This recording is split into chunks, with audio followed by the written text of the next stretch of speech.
Bonjour tout le monde, Mbark Biba avec vous. Aujourd'hui, je vais présenter le cours de la génétique mendélienne. Alors, on va commencer par un petit rappel. Génétique, c'est quoi la génétique? La génétique, c'est la science qui étudie l'hérédité et les gènes. Alors, c'est quoi les gènes? Un gène, c'est par définition classique, le gène, c'est l'élément physique et fonctionnel de l'hérédité qui transmet une information d'une génération à la suivante. Physiquement, c'est une séquence nucléotidique d'ADN nécessaire à la synthèse d'un polypeptide ou d'un ARN fonctionnel. Alors, la génétique femelle, c'est quoi la génétique femelle? La génétique, c'est ce qu'on appelle la génétique formelle. La génétique formelle, c'est de la génétique qui est basée sur les études de Mendel, c'est-à-dire c'est l'étude de la transmission des caractères héréditaires.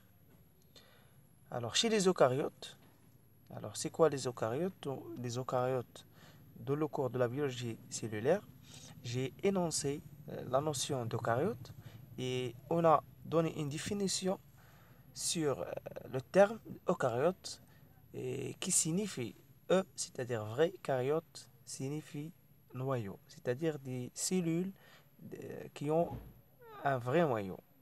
Alors, les eucaryotes, ce sont l'ensemble des organismes unicellulaires ou multicellulaires dont les cellules possèdent un noyau délimité par des membranes. Un organisme diploïde, c'est quoi diploïde?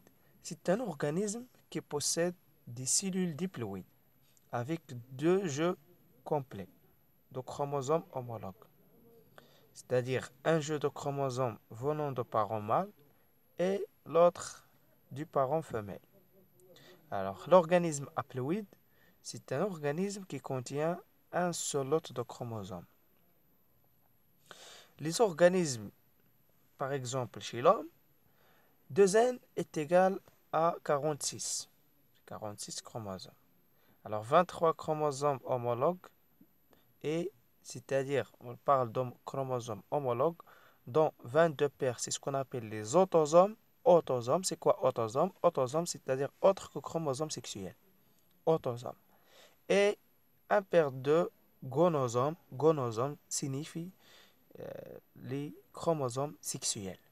Alors, chez l'homme, il y a 22 paires d'autosomes, c'est-à-dire les chromosomes qui ne sont pas sexuels, et une variété ou un paire de chromosomes, aussi ce qu'on appelle les gonosomes, c'est-à-dire les chromosomes sexuels.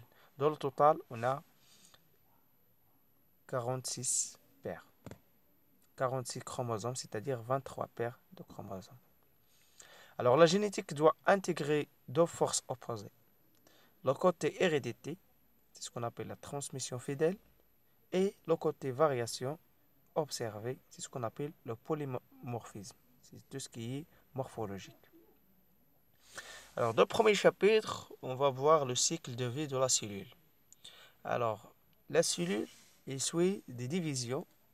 Et ces divisions, il y a deux types. Soit il y a ce qu'on appelle la mitose ou la méiose. Alors, on va voir la description de chaque notion, c'est-à-dire méiose et mitose, et on va voir la comparaison entre les deux voies de division. On va commencer par la mitose. Alors, la mitose, c'est une division nucléaire qui accompagne les divisions des cellules somatiques. Lorsqu'on parle des cellules somatiques, on parle des cellules qui interviennent à notre corps, sauf les cellules sexuelles. C'est ce qu'on appelle les cellules somatiques. Alors, somatique signifie des cellules qui ne sont pas sexuelles. Alors, la mitose est une division nucléaire qui accompagne les divisions des cellules somatiques. Chaque mitose est une division cellulaire qui produit deux cellules filles génétiquement identiques. C'est très important de souligner les cellules filles génétiquement identiques.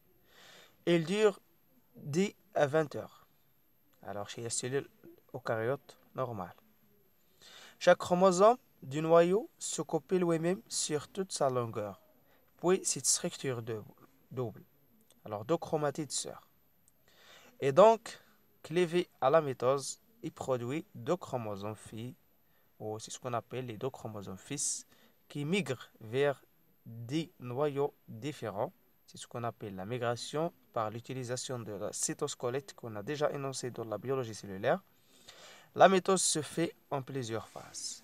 Alors, vous avez devant vous le schéma, ce schéma-là, qui présente les différentes phases de la mitose.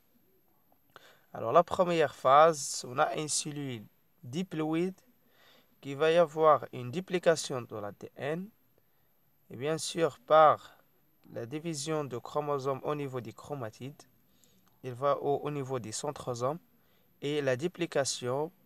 Après, c'est ce qu'on appelle la phase de métaphase dans laquelle on observe les chromosomes au niveau de la plaque équatoriale. Et la phase suivante, c'est l'anaphase dont on va avoir une division de cytoplasme et chaque cytoplasme inclut plusieurs chromosomes de la cellule et c'est la moitié de chaque du chromosome.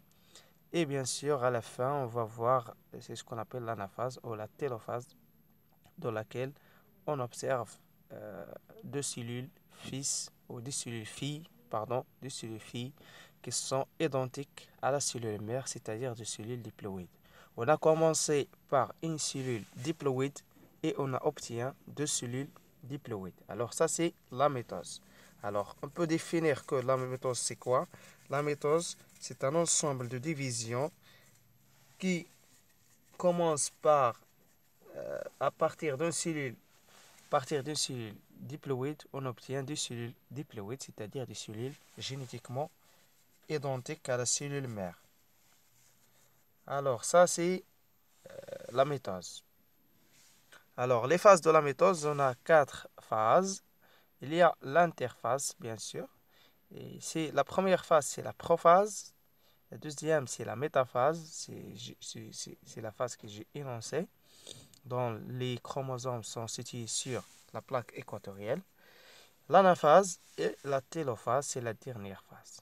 Alors, prophase, métaphase, anaphase, télophase. Alors, de la première phase, la prophase et l'interphase. Alors, pour l'interphase, on peut observer ce qu'on appelle la synthèse de l'ADN pendant l'interphase. Pendant l'interphase et le début de prophase, il y a une réplication de l'ADN. Et pendant la métaphase, l'anaphase et télophase, c'est ce qu'on appelle le phénomène de ségrégation, c'est-à-dire le phénomène de séparation des chromosomes. Chacun va migrer vers le pôle en utilisant le cytosquelette.